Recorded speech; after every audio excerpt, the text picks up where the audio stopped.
حامد کے یہ الفاظ مجھے نشتر کی طرح لگے تھے۔ حامد بولتا ہی جا رہا تھا، کہنے لگا، کومل، جب میں تیرا رشتہ بڑی چاہ سے مانگا تھا تب تو مان جاتی تو آج تیری کچھ عزت بھی ہوتی۔ تو پیر کے حکم سے اس گھر میں آئی ہے، میری نظر میں تیری اوقات دو کوڑی کی بھی نہیں ہے۔ اتنے میں بھائی آ گئے تھے۔ حامد خوش آمدی انداز میں ان سے ملا تھا۔ بھائی حیران تھے کہ آخر یہ سب کیا ہوا ہے۔ میں نے ان کو پوری داستان سنا دی تھی کہ اس رات کسی طرح مجھے حامد اغوا کر کے لے آیا تھا۔ بھائی کو بہت دکھ ہوا تھا، مگر اب نکاح ہو چکا تھا تو کچھ نہیں ہو سکتا تھا۔ حامد نے میری زندگی جیرن کر کے رکھی ہوئی تھی۔ میں نے تو کبھی خواب میں بھی نہیں سوچا تھا کہ وہ شادی کے بعد اس قدر بدل جائے گا۔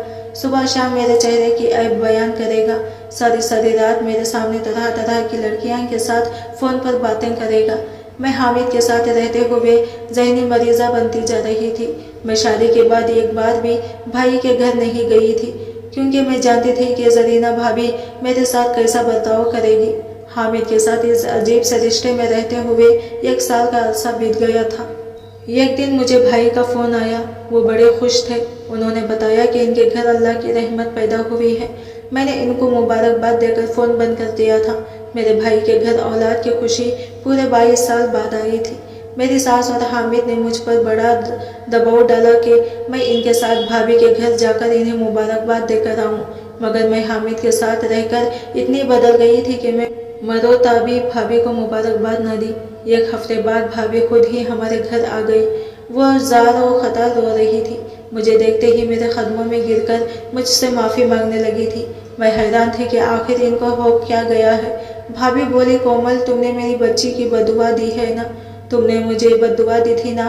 میری بچی کو دل میں سوراخ ہے، وہ بڑی تکلیف ہے۔ تم مجھے معاف کرو تو شاید اللہ میری اولاد پر اس آزمائش سے ہٹا لے۔ مجھے بڑا دکھ ہوا تھا۔ میں بولی، بھابھی، میں حامد سے شادی کرنے کے بعد جن حالات سے گزری ہوں نہ، میں نے دعا بھی کرنا چھوڑ دی تھی۔ بددعا تو بہت دور کی بات ہے۔ بھابھی روتے ہوئے بولی، ہماری بیٹی کے آگے میرا اور اسماعیل کے گناہ آ گئے ہیں۔ میں نے ایک دم ہی بھابھی کو غصے سے ٹوک دیا تھا۔ میں بولی، بھابھی، آپ خود کو کوسیں، میرے فرشتے جیسے بھائی پر الزامات مت لگائیں۔ بھابھی روتے ہوئے بولی، کومل، میں تمہیں آج ایک داستان سناتی ہوں۔ یہ داستان کسی اور کی نہیں بلکہ تمہاری ہے۔ تم جانتی ہی ہو نا، تمہاری امی نہیں چاہتی تھی کہ اسماعیل کی شادی مجھ سے ہو، کیونکہ ان کو لگتا تھا کہ میں ان کے ساتھ اور تمہارے ساتھ برائی کروں گی۔ ماموں اور مومانی نے مرنے سے پہلے ہی اپنی ساری جائیداد اور تمہارے نام لگا دی تھی۔ اسماعیل کے نام صرف وہ گھر کیا تھا جس میں ہم رہے تھے۔ اسماعیل تو غصے سے پاگل ہو گئے تھے۔ وہ کہتے تھے کہ زرینہ، تم دیکھ لینا، یہ جائیداد میں گھر سے نکلنے نہیں دوں گا، میں زرینہ کی شادی ہی نہیں کروں گا۔ بھابھی کی باتیں سن کر میں بے ہوش ہوتے ہوتے بچی تھی۔ میں نے نفی میں سر ہلا دیا تھا۔ بھابھی بولتی جا رہی تھی، میں نے اسماعیل سے کہا کہ جوان بہن کو گھر جو بٹھانا ہے، ایسا کرتے ہیں کیا؟ ان کی شادی حامد سے کر دیتے ہیں، کیونکہ وہ کومل کو پسند کرتا ہے۔ حامد کے سامنے ہم یہ شرط رکھ دی گئی کہ کومل کی جائیداد کے ساتھ اس کا کوئی تعلق نہیں ہوگا۔ اسماعیل کو یہ تجویز اچھی لگی تھی، مگر تم نے شادی سے انکار کر دیا تو اسماعیل نے تمہاری ہاں میں ہاں ملائی، کیونکہ وہ کروڑوں کی جائیداد کی مالکن بہن کو ناراض نہیں کرنا چاہتے تھے۔ پھر جب بھی تمہارے لیے کوئی رشتہ آتا تو اسماعیل مجھے پہلے سے ہی سمجھا دیتے کہ میں گھر میں لڑائی جھگڑا ڈالوں۔ اس طرح اسماعیل رشتے کو انکار کر دیتے۔ ایک دن میں نے پڑوسن سے کہا کہ وہ میرے گھر آ کر پیر کے مزار میں بنے حمام کے متعلق یہ جھوٹ بول دیں کہ وہاں اگر بیوہ عورت غسل کرتے تو اس کی شادی ہو جاتی ہے۔ میں نے جان بوجھ کر یہ جھوٹ تمہارے سامنے بلوایا تھا، کیونکہ میں جانتی تھی کہ تم گھر کے حالات سے تنگ ہو کر یہ انتہائی قدم ضرور اٹھاؤ گی۔ سب کچھ ہماری پلاننگ سے ہو گیا تھا۔ اسماعیل نے حامد کو اجازت دی تھی کہ وہ تمہیں اغوا کر کے لے جائے۔ ایسے میں تم یہی سمجھتی کہ یہ سب صرف اسی لیے ہوا کہ کیونکہ تم نے حمام میں غسل کر لیا تھا۔ حامد کو ہم نے کومل دے دی، مگر یہ بھی کہہ دیا تھا کہ اس کا تمہاری جائیداد سے کوئی سروکار نہیں ہوگا۔ وہ سب کچھ ٹھیک جا رہا تھا، مگر اللہ نے میری رسی کو کھینچ لیا۔ کومل، اب ہمیں اپنی بچی کے علاج کے لیے تمہارے آگے ہاتھ پھیلانے پڑ رہے ہیں۔ میں زمین پر بیٹھ گئی تھی۔ ٹانگوں میں اتنی ہمت نہیں نہ تھی کہ میں کھڑی رہ پاتی۔ میں چیخیں مار مار کر رونے لگی تھی۔ میں روتی جاتی اور کہتی جاتی کہ میرا بھائی میرے ساتھ یہ سب نہیں کر سکتا۔ اتنے میں نہ جانے بھائی کہاں سے آ گئے تھے۔ انہوں نے بھی پیر پاؤں پکڑ کر مجھ سے معافی مانگی۔ میں نے اسی وقت وہ ساری جائیداد بھائی کے نام کر دی تھی۔ میں بولی مجھے ایسے روپیے پیسے کی ضرورت ہی نہیں جو رشتوں سے احساس ختم کر دے۔ اتنا کہہ کر میں حامد سے کھلا لے کر وہ گھر چھوڑ کر خالہ کے گھر آ گئی تھی۔ خالہ نے میرے لاکھ منع کرنے کے باوجود میرا رشتہ ڈھونڈ کر میری شادی کروا دی تھی۔ میری شادی بہت ہی اچھے گھرانے میں ہوئی تھی۔ اب میں ایک نہایت خوشحال زندگی گزار رہی ہوں۔ مجھے خالہ فون پر اکثر بتاتی رہتی ہیں کہ میرے بھائی اور بھابھی نے مجھ سے جو جائیداد ہتھیائی تھی وہ اب ان کی بیٹی کے علاج پر ہی صرف ہو رہی تھی۔ وہ جائیداد ان کے بھی کسی کام نہ آئی تھی۔ آج کی کہانی آپ کو کیسی لگی کمنٹ کر کے ضرور بتائیے گا، اور ویڈیو اچھی لگی ہے تو لائک شیئر ضرور کیجیے گا، اور ہمارا چینل انمول اردو کہانی کو ضرور سے سبسکرائب کریں تاکہ ایسے ہی ویڈیوز آپ کو ملتی رہیں۔ اور ملتے ہیں اگلے نیو ویڈیو کے ساتھ، تب تک کے لیے بائے بائے، ٹیک کیئر، اللہ حافظ۔